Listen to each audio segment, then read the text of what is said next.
All right, so now that you've learned how to find clients and how to get your business going with freelance jobs, I'm going to cover some important things to consider and keep in mind related to freelancing.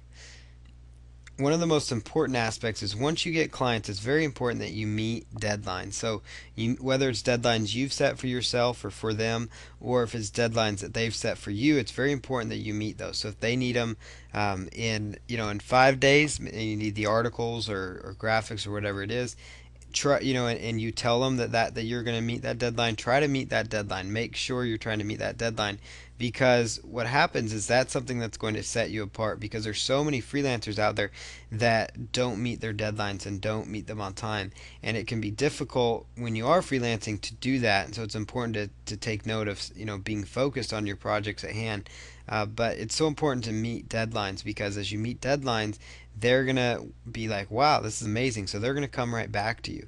And then also they're going to refer you to somebody else, and then you'll get more business that way. So by just simply meeting deadlines, you can really maintain a good relationship with the people you're doing work with, and they will oftentimes come back to you, or they will refer you to somebody else. And so it's a great way to keep your business growing. So meeting deadlines is a very important aspect of freelancing. Another important thing is to maintain open communication with your clients. So what that means is, whether it's, through email, or if it's through phone calls, or even instant messaging, or other social networking aspects like, Twitter direct messages, or Facebook post or something on Facebook walls or Facebook emails. It's so important that you maintain open communication as you do your project. So, if you have an article project and it's day 3 or 4, send them a quick email. Hey, just touching base to let you know I'm at this point. Or maybe send them an email. Hey, just, sorry, I wasn't able to get something done today. I'm going to work on it tomorrow. Or, we're having a baby, so we're not going to be able to, I'm not going to be able to work on your project for the next few days. I'm home. I'm sick right now. I'm really sick. I can't work on your project. Things like that are really important, because you're going to find that they're not going to get upset if maybe there's a delay on the project. Like if for some reason you're not going to meet a deadline and you let them know that, they're not going to get upset. Typically they're going to just say, okay, great, thanks for telling me. But they would get upset if you didn't tell them. So it's so important to maintain your open communication, because that will set you apart again from the other freelancers. It's one of those things you can use to set yourself apart from the other ones.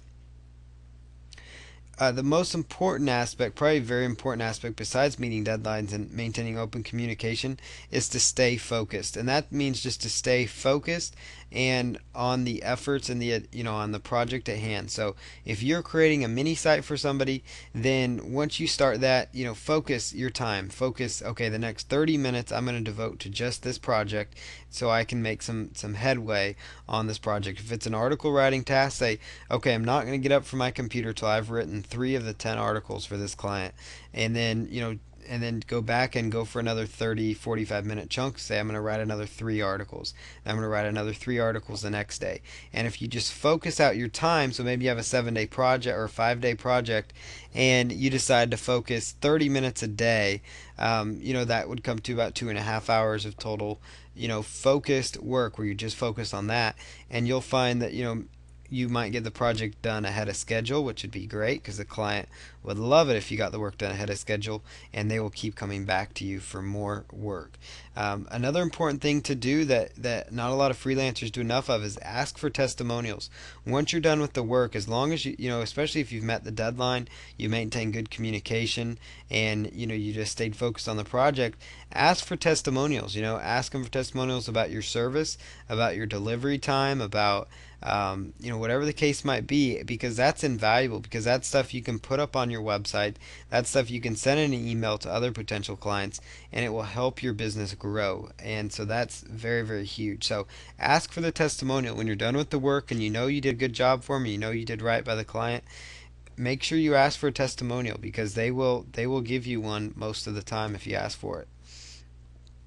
Then the other thing to really keep in mind when you are doing freelancing is to not devalue your services. And by that I mean, make sure you know what makes you comfortable to make money. So whether it's making $5 per article, if that means a lot to you, or if it's making $10 an hour. But don't work for $1 or $2 an hour. unless you really have to, or unless that makes you feel comfortable, but it shouldn't. There's no need to starve yourself, on a project. So you need to make sure that you do not devalue your services, because what happens, and it's easy to do, is that you take on a project for a small budget, and then you have a client with a bigger budget come along, and that bigger budget client will basically they're giving you more money, so it's a lot easier to focus on their project because you have more money. And what happens is that smaller client will sit there, and it becomes kind of a almost a nag for you, and so you don't meet the deadline, and then they get upset, and then they'll say bad things about you maybe. So it's just not a good situation. So you don't want to devalue your services. So you want to keep your services. I'm not saying you charge a lot for them, but you don't want to give in. So you determine what makes you feel comfortable. That's going to be between, that's a decision you have to make.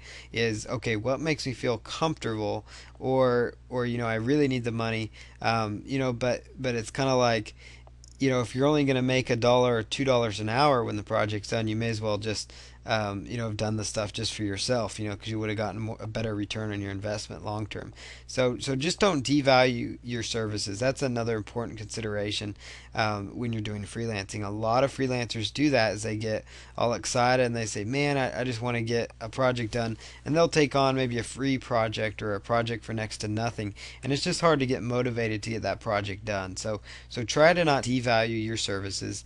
And so again, the important aspects here: meet your deadlines, keep open communication with your clients while you're doing the work, stay focused, set out focused chunks of time to accomplish the task. Ask for testimonials when the job is done, and do not devalue your services. If you apply all these principles to the videos we previously showed you on how to find more freelancers, freelance jobs, and once you kind of understand more about freelancing, then you are going to have no problem succeeding with freelancing to make money. It's a very viable business model, and it's a very effective way for you to make money online. So you definitely want to look into freelancing for an internet income.